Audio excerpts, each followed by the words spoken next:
예, 오늘 본문 우리 고린도전서 14장 1절부터 9절 말씀을 중심으로 방언과 예언의 은사라는 제목으로 우리 함께 은혜를 나누기를 소원합니다. 오늘 본문을 가지고 어떤 분들은 바울이 다 방언하기를 원한다, 그런 것을 강조했기 때문에 방언 못하면 성령 충만하지 않는 사람이다. 그래서 방언은 다 받아야 된다. 뭐 또 받는데 신자가 방언 못 받으면 되냐? 그래서 방언을 다 받아야 된다. 이것을 강조하는 본문도 사용하기도 하고요. 아니다. 바울이 방언의 은사보다 특별히 예언하기를 사모하라 그랬다. 여기서 예언은 특정한 상황 속에서 하나님의 뜻을 발견하는 것이고 하나님의 말씀을 생활 속에서 적응하는 것입니다. 우리 설교를 듣고 말씀을 삶 속에 적용하는 그 예언이 중요한 것이지, 알아듣지도 못하는 그 방언을 하는 것은 아무 소용이 없다. 또 이렇게 강조하는 분들이 있고요. 또 오늘 본문에서 좀 이해가 어려운 부분이 14절. 내가 만일 방언으로 기도하면 나의 영이 기도하거니와 나의 마음은 열매를 맺지 못하리라. 마음으로 기도하는데 마음으로 열매를 맺지 못한다는 것이 무슨 말일까? 또 15절에 보면 내가 영으로 기도하고 또 마음으로 기도하며 또 내가 영으로 찬송하고 또 마음으로 찬송하리라. 어떻게 하라는 거죠? 영으로 하는 것은 뭐고 또 마음으로 하라는 것은 뭘까요? 오늘 이 부분을 우리가 말씀을 통해서 한번 우리가 또 깨닫고 도전받는 기회가 되길 원합니다. 고린도 교회는 방언의 은사를 지나치게 강조했습니다. 신령한 은사가 이제 방언의 은사라 할 정도로 이 방언의 은사를 유난히 강조했죠. 그래서 이 예언의 은사는 말씀을 깨닫고 삶 속에 적용하는 또 다른 은사에 대해서 굉장히 소홀하게 여기는.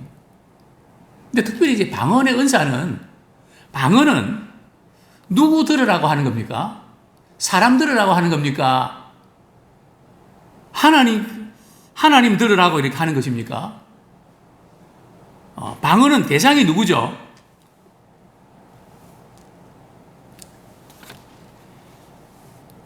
예, 우리 14장 2절 말씀 같이 읽겠습니다. 시작.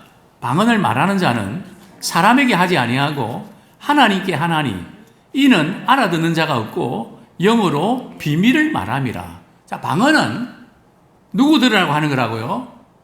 하나님께, 하나님 들으시라고 방언으로 기도하는 거란 말이죠. 그 사람은 자, 무슨 말인지 알아듣지 못합니다. 자, 먼저 여기서 도대체 방언이라는 게 뭘까? 방언은 두 가지 종류가 있습니다. 오순절날 성령 충만했을 때 그게 다 각기 자기 나라의 언어로 방언을 했거든요. 우리 성경 말씀 한 구절 보겠습니다. 사도행전 2장 11절. 사도행전 2장 11절.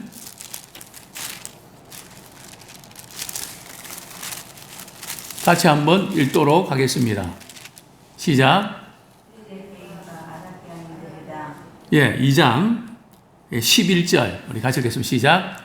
그레데인과 아라바인들이라 우리가 다 우리의 각 언어로 하나님의 큰 일을 말함을 듣는도다 하고 다 놀라며 당하여 서로 이르되 이 어찌된 일이냐 하며, 예, 여기 보면 16개 지역에서 온 사람들이 말이죠.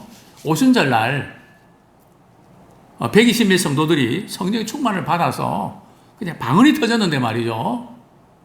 그 방언의 내용이 뭡니까? 그 방언의 내용은 11절에 보면 하나님의 큰일, 하나님의 큰일이 뭡니까? 예수 그리스도를 통해서 구원의 놀라운 사건이 일어난, 또 성령의 큰 역사가 이제 그것을 이렇게 확인시켜주는 하나님의 큰일, 그 일에 대해서 자기 나라 말로 다 들었단 말이죠. 그들이 놀랬죠. 야, 지금 120명 성도들이 어떻게 우리가 알아듣는 우리 말을 쓰냐? 여기서 말하는 방언은 어떤 언어입니까? 외국어입니다. 자기 나라 말로 그리 들었단 말이죠.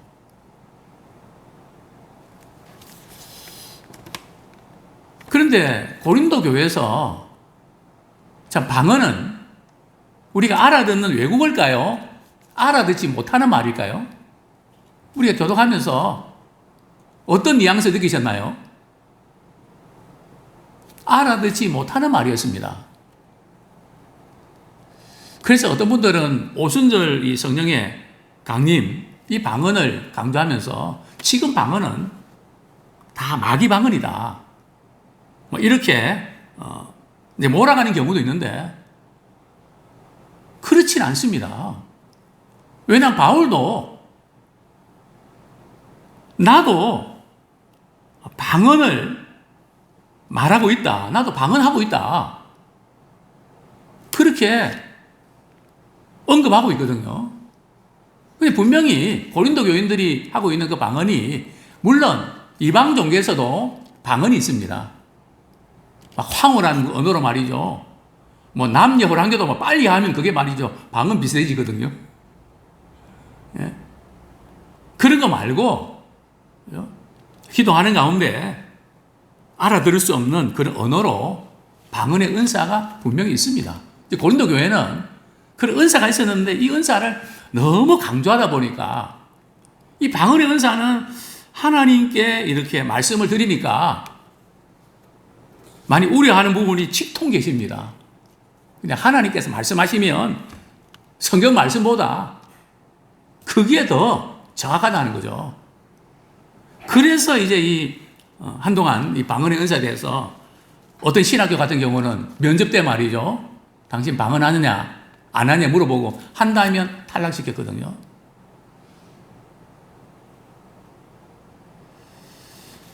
자, 어쨌든 그만큼 조금 우리나라에서도 좀 무리가 일어났던 것은 사실입니다. 자, 먼저 바울은 오늘 본문에서 지금 어떤 은사를 강조하는 걸까요? 분명히 예언의 은사를 강조를 하고 있는데, 그럼 방언의 은사는 별론가요? 그래서 우리가 성경을 읽어갈 때 우리가 놓치지 말아야 될 것은 예수님의 말씀도 그렇고 우리 하나님의 말씀도 그렇고 강조하는 점이 있단 말이죠. 그 강조점을 우리가 파악을 해야 됩니다. 근데 어떤 것은 강조를 기도를 강조하다 보면 뭐 말씀 읽는 것은 별로 필요 없고 뭐 다른 거 배우고 또 뭐 그런 일반 지식이나 뭐 이런 부분들은 좀 필요 없는 것처럼 느껴지는 그런 쪽으로 또 빠지면 안 되죠. 지금 바울이 고린도 교인들이 강조하는 것은 그들이 지나치게 방언의 은사를 강조하니까 은사의 그런 균형, 방언의 은사만 은사가 아니라 다른 신령한 은사도 많이 있는데 차라리 나는 너희들이 예언의 은사를 하면 좋겠다, 이것을 강조하게 된 것입니다. 한쪽을 너무 쏠렸기 때문에 필요 없다는 게 아니라 균형을 잡아주는데요. 14장 1절 같이 읽겠습니다. 시작. 사랑을 추구하며 신령한 것들을 사모하되 특별히 예언을 하려고 하라. 자, 신령한 것들은 성령의 은사죠. 은사를 사모하되 우리가 성령의 은사를 사모해야 됩니다. 물론 하나님께서 각 사람에게 그 은사를 나눠주시는데 또 우리 입장에서는 사모하는 그 마음도 필요합니다. 여기서 참 우리가 혼란을 느낄 수 있는데요. 하나님 그 은사를 알아서 주시는데 구태여 사모해야 주는 건가? 이 균형을, 이것을 어떻게 연결시킬 수 있느냐? 우리 하나님께서 우리에게 은혜를 주시는데 우리 하나님께서는 간절히 그분을 찾고 사모하는 자에게 은혜를 더 부어주십니다. 이 두 가지는 같이 가는 겁니다. 그런데 우리 은사를 우리가 이렇게 사모하되 바울은 특별히 무엇을 사모하라고요? 예언을 하려고 하라. 그죠? 예언의 은사를 사모하라는 것을 이제 강조를 하고 있습니다. 우리 5절 말씀 한번 같이 읽겠습니다. 시작. 나는 너희가 다 방언 말하기를 원하나 특별히 예언하기를 원하노라. 만일 방언을 말하는 자가 통령하여 교회의 덕을 세우지 아니하면 예언하는 자만 못하니라. 지금 바울이 고린도 교인들이 특별히 예언하기를 나는 원한다. 참 말씀 깨닫고 다른 사람에게 유익을 끼치는 삶이 변화되는 거 나 원한다. 그래서 예언을 또 강조하다 보니까 그동안 방언이 최고라고 생각하고 방언의 은사를 강조하다 보니 그러면 방언은 뭐 아무것도 아니냐. 그렇기 때문에 그건 아니다. 나는 너희가 다 방언 말하기를 원한다. 그렇죠? 어떤 분들은 그래서 이 말씀 가지고 다 방언해야 된다. 이렇게 강조하거든요. 그러니까 이 성경 말씀을 이 전체적인 그 문맥과 맥락 속에서 강조점이 뭔지를 파악을 해야 됩니다. 근데 우리는 항상 어떤 한 구절 가지고 성경에서 그렇게 말씀하고 있지 않는가 떼서 말이에요. 그래서 이단이 되어버리는 거죠. 자, 그러면 사도 바울이 말이 고린도 교인들에게 다 방언하라고 했을까요? 어떻습니까? 우리 고린도전서 12장 30절 방언은 다 해야 되는 겁니다 하는 분들에게 우리 이 말씀을 우리가 나눌 수 있죠. 고린도전서 12장 30절 시작. 다 병 고치는 은사를 가진 자이겠느냐? 다 방언을 말하는 자이겠느냐? 다 통역하는 자이겠느냐? 지금 보면은 다 병 고치고 다 방언 말하는 사람이 되어야 되겠냐? 그렇지 않다는 거죠. 방언의 은사를 가진 분도 있고 병 고치는 은사를 가진 분도 있고 능력을 행하는 은사를 가진 분도 있고 구제의 은사를 가진 분도 있고 몸으로 봉사하는 분들도 있고 각자 주신 은사가 다 다르다는 거죠. 달라야 된다는 거죠. 그래서 우리는 이 말씀을 이렇게 읽을 때에 이 강조점이 뭔가. 그래서 앞으로 지금 제가 신학 강의하면서 성경에 어느 구절은 이렇게 되어 있는데 다른 건 이렇게 되어 있을 때 이걸 어떻게 연결시키는가. 이 지금 신학 강의를 제가 지금 준비를 하고 있는데 좀 프로그램상 때문에 조금 지체되고 있는데요. 뭐 조만간에 아마 이런 신학 강의를 아마 이렇게 좀 통해서 말씀이 더 밝히 드러냈는데 좀 쓰임 받았으면 좋겠습니다. 자, 다시 고린도전서 14장을 돌아옵니다. 자, 우리 은사를 우리가 사용할 때 두 가지가 가장 중요합니다. 첫 번째로 중요한 것은 우리가 은사를 우리가 사용하는 것은 사랑을 나타내는 겁니다. 어제도 말씀드렸죠. 우리가 봉사하고 주님이 일하는 것은 누가 일을 잘하고 누가 뭐 이렇게 맞고 틀리고 그게 중요한 게 아니라 그 봉사하는 과정을 통해서 또 직장 생활도 마찬가지죠. 직장에서 실적을 많이 내고 또 매출을 많이 내는 거 중요합니다. 그러나 우리 신자에게 더 중요한 것은 우리 직장에 일하면서 만나는 사람들 통해서 주님의 사랑을 나타내는 겁니다. 그래서 우리는 항상 어떤 일 할 때 일보다 그 일을 통해서 주님의 사랑을 나타내기 원합니다. 그래서 그 영혼을 구원하고 그분도 나도 예수 믿어야 되겠다. 그래서 우리 삶을 통해서도 복음을 전해서 또 전도하는 이 두 가지가 같이 병행되어야 됩니다. 자, 그런 점에서 우리 은사는 사랑을 나타내는, 사랑으로 섬기는 것이 은사의 주목적입니다. 자, 두 번째는 뭡니까? 은사는 자기를 위해서 있나요? 다른 사람을 섬기고 교회의 유익을 위해서 있는 것입니다. 여기에서 벗어나면 안 된다는 거죠. 그렇기 때문에 이 은사는 서로 내 은사가 더 낫다, 우월과 자기 가시가 아니라, 또 당신이 갖고 있는 은사는 별로다, 무시하는 게 아니라 은사에 통일이 필요합니다. 그러니까 은사를 가지고 사랑으로 서로 섬기려고 하면 우리는 화합하게 되고 하나가 되는 것입니다. 그럴 때에 성령의 은사가 다양하게 또 강력하게 나타나게 됩니다. 자, 그게 바로 우리 3절부터 5절까지 은사의 본질을 강조하고 있는, 같이 한번 읽겠습니다. 시작.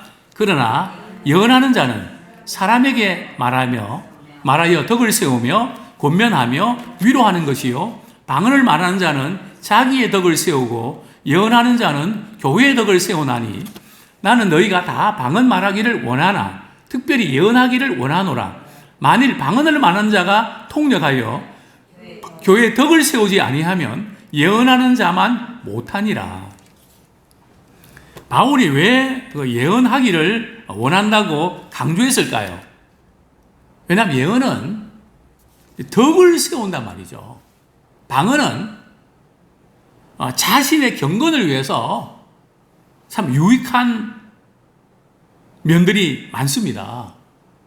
그러나 예언은 우리가 말씀을 가지고 그렇게 하면 안 돼. 낙심하지 말고 믿음 안에서 용기를 가져. 이렇게 권면하고 위로하고 덕을 세우는, 알아듣는 말로 하니까 교회의 덕을 세우는 이런 일에 예언의 은사가 중요하다는 거죠. 근데 방언의 은사를 이렇게 사용하는 것은, 방언은 말이죠, 개인적인 경건과 개인적으로 기도할 때는 유익합니다. 그러나 이 공적인 어떤 부분에서는 알아듣지 못한 말을 하니까 유익하지 않다는 거죠.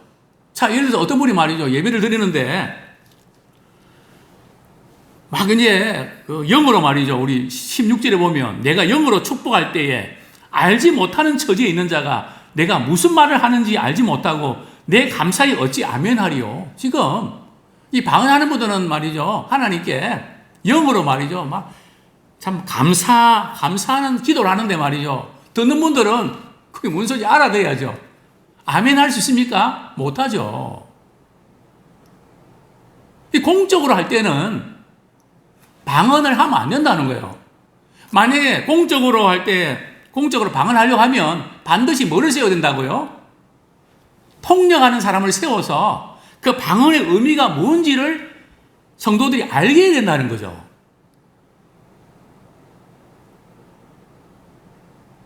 이 부분을 지금 바울은 강조하고 있는 겁니다. 공적인 예배 드릴 때에, 그때는 많은 사람들에게 유익한 예언을 하기를 힘써야 된다. 자, 그 이유가 나오죠. 우리 6절에 보면, 6절부터 우리 9절까지 한번 같이 읽겠습니다. 시작. 그런즉 형제들아, 내가 너희에게 나아가서 방언으로 말하고 계시나 지식이나 예언이나 가르치는 것으로 말하지 아니하면 너희에게 무엇이 유익하리요? 혹 필이나 검은과 같이 생명 없는 것이 소리를 낼 때에 그 음의 분별을 나타내지 아니하면 필이 부는 것인지 검은 고 타는 것인지 어찌 알게 되리요? 만일 나팔이 분명하지 못한 소리를 내면 누가 전투를 준비하리요? 이와 같이 너희도 혀로서 알아듣기 쉬운 말을 하지 아니하면 그 말을 하는 것을 어찌 알리요? 이는 허공에다 말하는 것이니라. 지금 바울은 공적으로 이렇게 방언을 말하게 되면, 통역 없이 방언을 말하게 되면 사람들이 알아듣지 못하기 때문에 공적으로 유익하지 않다는 그것을 이제 강조를 하고 있습니다. 가르치는 말씀이나 지식이나 이런 것은 이렇게 우리말 알아듣게 하기 때문에 듣는 분들이 귀에 쏙쏙 들어오고 은혜가 되거든요. 그러나 공적인 기도 때 방언을 말하면 마치 피리나 검은고. 자, 피리는 어떤 악기의 대표적인 악기일까요? 관악기의 대표적인 악기거든요. 그 다음에 검은고는요, 타악기의 대표입니다. 그런데 이 악기를 이렇게 다룰 때 소리가 분명하지 않으면 말이죠, 소음이 되고 맙니다. 음색이 분명하지 아니하면 듣기가 힘들거든요. 그래서 이 악기는 아름다운 소리, 음색이 분명해야 들려지지. 막 삑삑거리고 막 그러면. 지난번에 우리 이장로님 색스폰을 너무 잘 부르시더라고요. 악보다 안 보시고. 우리 장로님의 특징은 악보 안 보는 거, 악보 안 볼수록 더 잘 보시는 아주 특이한 은사입니다. 그죠? 예? 막 그냥 소리, 뭐 무슨 소리인지 모르고 삑삑거리면요, 얼마나 듣기 싫습니까? 그게 이제 공적인 기도할 때 알아듣지 못하는 방언으로 할 때 그럴 수가 있다는 거죠. 또 두 번째 비유는 나팔 소리입니다. 우리가 군에서 우리가 훈련 받을 때 아침에 기상 나팔 있죠. 그럼 기상할 때는 나팔 소리가 다릅니다. 그 다음에 이제 일과 끝나면 이제 취침할 때 나팔 소리도 다르거든요. 그 다음에 또 우리 전쟁을 알리는 또 나팔 소리도 다릅니다. 이 소리를 분명하게 해줘야지. 만약에 지금 전쟁이 말이 터졌는데 기상 나팔 불면 되겠습니까? 취침 나팔 불면 되겠습니까? 혼란 속에 빠지죠. 그러니까 공적인 예배나 이럴 때는 분명한 소리를 알아듣는 그 말로 해야지. 그렇지 아니하면 허공에다가 소리를 지는 것밖에 안 된다는 거죠. 자, 그러면서 우리 11절, 12절 같이 읽겠습니다. 시작. 그러므로 내가 그 소리의 뜻을 알지 못하면 내가 말하는 자에게 외국인이 되고 말하는 자도 내게 외국인이 되리니, 그러므로 너희도 영적인 것을 사모하는 자인즉 교회의 덕을 세우기 위하여 그것이 풍성하기를 구하라. 만약에 어떤 사람이 말을 하는데 말이죠, 내가 알아듣지 못한 말을 하면 내가 외국인이 되는 거죠. 또 말하는 사람도 나에게 외국인이 됩니다. 뭐 영어 하는 사람만, 내가 이제 영어 하는 사람만 외국인이 되는 것이 아니라 내가 볼 때는 자기도 외국인이에요. 그러니까 뭐 영어 못한다고 기죽을 거 없고 뭐 우리말만 하면 됩니다. 씩씩하게 하면 됩니다. 자기가 못 알아듣는다, 내가 못 알아듣는다, 마찬가지죠. 그죠? 그 못하는, 뭐 알아듣지 못하는 소리 하면 이제 그런 격이 된다는 거죠. 그래서 바울은 교회에 덕을 세우는 것이 뭔지 그것을 구해라. 그것을 이제 강조를 합니다. 자, 그 다음에 우리 14절부터 이제 15절 말씀. 방언으로 기도하면 나의 영이 기도하거니와. 우리 방언으로 기도하는 것은 우리의 영으로 기도하는 거거든요. 나의 마음은 열매를 맺지 못하리. 이게 무슨 뜻일까요? 방언 기도하는 사람이, 그 방언 기도하는 사람은 그 기도 들으면 알 수 있습니까? 듣는 사람은 모르죠. 물론 통변을 은사 가진 분들은 알겠지만,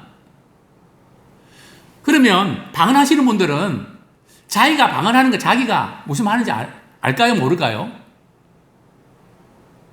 자기도 모릅니다. 그러니까 자기도 모르니까 마음에 열매를 맺을 수가 없죠. 그게 뭔 말인지 알아야 우리가 깨닫고 돌이키고 그럴 텐데, 어쨌든 우리 영어로 하나님과 기도할 때 깊은 은혜의 차원이 있습니다. 그래서 바울은 뭘 강조하는가 하면 15절에 보면 그러면 어떻게 할까? 내가 영으로 기도하고 또 마음으로 기도하면 무슨 뜻일까요?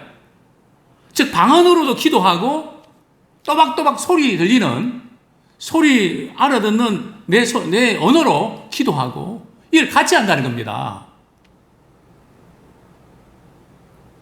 그래야 이제 마음의 열매를 맺는다는 거죠. 또 찬송도 마찬가지. 어떤 분들은 찬송을 방언하는 분들이 있거든요. 그러나 영으로도 찬송하지만 또 마음으로도 찬송한다. 이것은 나는 계속하겠다. 이것을 이제 바울은 강조하고 있는데요.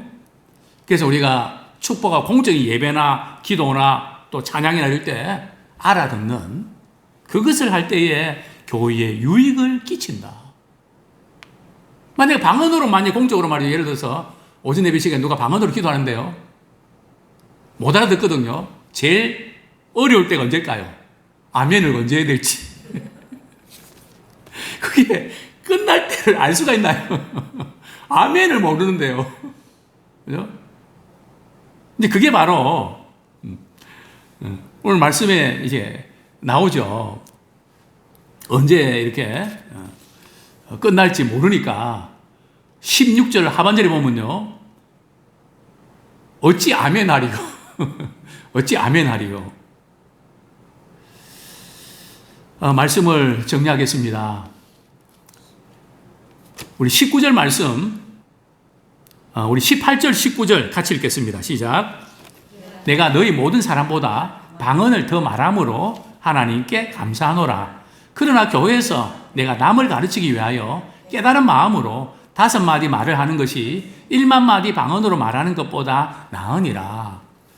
분명히 방언의 은사에 유익이 있거든요. 그 개인적인 경건의 생활에는 많은 유익이 있습니다. 절대 지금 바울은 그것을 무시하지 않습니다. 그러나 공적인 부분에 있어서는 덕을 세우는 많은 사람이 알아듣는 그래서 그분들이 깨닫고 유익하게 하는 그것이 중요하다는 것을 강조하고 있는 것입니다.